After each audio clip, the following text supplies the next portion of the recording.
Hey guys, Scotty Boy here, and today in this video what I want to be talking about is helping you guys answer the big question of how good will the final result of my hair transplant be. Now the reason I want to discuss this is because this was a question that I myself asked because I was nervous as to what the final result would be. And of course, if you're anything like me, you've probably already done some research online and looked at other people's before and after photos. Now after having had the hair transplant done myself, I've now come to the conclusion that there are four main factors that will determine the final result of your hair transplant and how good it will be. Now these being in no particular order are: 1, the total area of hair loss that you have; 2, the quality and quantity of your donor hair, so that's the hair that's coming from the back of your head and is being moved to the front; 3, the amount of money that you are able to spend on your hair transplant; and 4, how good your surgeon is. Now, for the sake of this discussion, I'm just going to say right now that when I'm discussing three main factors in my opinion, those being the total area of hair loss, your quality and quantity of your donor hair, and how much money you're willing to spend, I'm going to assume that you're already gone to a good quality surgeon. Because I think it goes without saying, and it's fairly obvious to state, that if you go to a bad surgeon or you go to a really bad hair transplant clinic, regardless of how much area of hair loss you have, regardless of what the quality and quantity of your donor hair is, regardless of how much money you spend on a hair transplant, if you go to the wrong surgeon or somebody who doesn't know what they're doing, you're going to end up with a bad result. So let's just assume for the sake of this discussion that you've gone to the right hair transplant surgeon. Okay, so out of the three factors of 1, the total area of hair loss that you have; 2, the quality and quantity of your donor hair; and 3, how much money you're willing to spend, in my opinion, the most important factor of these three that will determine the other two is how much money you're willing to, or how much money you're able to spend on your hair transplant. Okay, you're probably wondering, why am I saying this? Well, I think it's fairly obvious to say that the more hair transplant grafts that you need, the more expensive the hair transplant is. And if you want a full restoration of your hair that you had, for example, when you were in maybe your teenage years or when you're in your 20s, you want that full thickness hair. You don't want a thinned out looking hair transplant. And in order to get full thickness, that means more hair grafts. That means more money. So if you're in a position where money is not an issue, more often than not, you should be able to get a full hair restoration of what you lost. The reason I'm saying that is that because most guys who go in for hair transplant usually have good quality and quantity of donor hair, that being the hair at the back of your head, which is then going to be moved to the front. Because even for those guys who have got the full horseshoe pattern of baldness, where they have literally nothing on top, but they've still got a horseshoe of hair going around the side and the back, usually that hair is still good quality and good quantity. So if you're willing to spend, enough money to get that full restoration, more often than not, you should be able to get a full restoration, or at the very least, I'd say like a 70 to 90% restoration. Now, if you're in that position where maybe you've just got a slight receding hairline, or maybe your hair is a little bit thinned out in the front, or maybe it's just thinned out a little bit on the top, more often than not, I would say that the chances are you've probably got good quality donor hair at the back. And really the best way to check that is just run your hand through the back of your head. And if you're able to run your hand through the back of your head and honestly tell yourself, or honestly be able to evaluate for yourself what your hair feels like back there, like I say, most guys have enough quality and quantity of donor hair where they can get a good hair transplant result because they've got enough back here that they can move it to the front.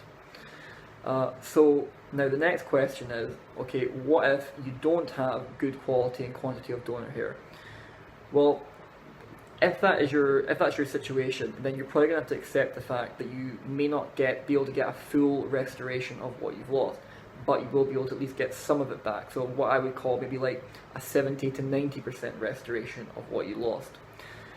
Now, if you're in the position where you do have good quality and quantity of donor hair, and you've only got maybe like a small area of coverage, maybe you've only got like the corners have thinned out a bit, then most likely you will be able to get a full restoration of what you lost. Now, if you're in the situation where maybe you feel as if I don't feel like I've got a ton of donor hair back here and I've got quite a large area to cover, maybe it's kind of like thinned out all on top. If that's your situation, then most likely what's going to happen is you're going to have to discuss with your surgeon a hairline that's maybe a little bit higher, in order to accommodate for the fact that you've got a limited number of hair grafts that you're going to be able to move to the front. Because what you don't want is you don't want to take the hair grafts you're taking from the back and then spread them out too thinly over a large area. Because like I say, if you're dealing with a situation where you have a limited number of donor hair, and you have to use this over a large area, most likely what your surgeon is going to suggest is that you go for a higher hairline. So maybe you won't have like a really low hairline, maybe you'll have to go for a slightly higher hairline, and that way the surgeon is able to pack the hair that you do get transplanted, and then pack it and make it a little bit more thick. Because essentially, if you have a lower hairline, that means it's more area to cover. Whereas if you have a higher hairline, you've got less area to cover, and therefore you can densely pack the hair graft more, which gives them that more thicker appearance. So basically, I think anybody would say they'd rather have, I personally would rather have this, I'd rather have a higher hairline but with lots of really thick hair than have a low hairline but with like thinned out looking hair. Because you just essentially, you go from bald to balding essentially, which of course no one wants. Now of course, these are just my own personal thoughts and opinions. Everybody's situation is going to be slightly different. No two people's situation is going to be the same. So as always, I always recommend going to a hair transplant clinic and going to talk to a surgeon for an in-person consultation. That way the surgeon will be able to tell you exactly how many hair grafts he thinks you'll need. He'll also be able to tell you what procedure, whether it's FUT or FUE, as to what he thinks will be best for you. He'll be able to discuss with you roughly where he thinks your hairline should be, and he'll also be able to give you an idea of roughly how much of a hair restoration he'll be able to give you. Again, based on those four, really it's 3, because assuming you've already gone to a good surgeon. Because like I say, it's always going to be determined by your area of hair loss that you have, the quality and quantity of your donor hair, and how much money you're able to spend on your hair transplant. Now, another reason I wanted to point out that the reason I made this video is because when you go online and you're starting to research hair transplants and you're seeing guys with varying results, you're seeing literally the good, the bad, and the ugly. Keep in mind when you're looking at the before and after photos, a key thing to look at is look at the before photo and look at 1, how much area did he have of hair loss did he have? 2, did he have good quality or quantity of donor hair? Now 3, you obviously don't know how much money he spent on it. But again, these are things to think about when you see people's hair transplants and maybe they don't have such a good result. Of course, it is entirely possible that they just went to a really bad surgeon.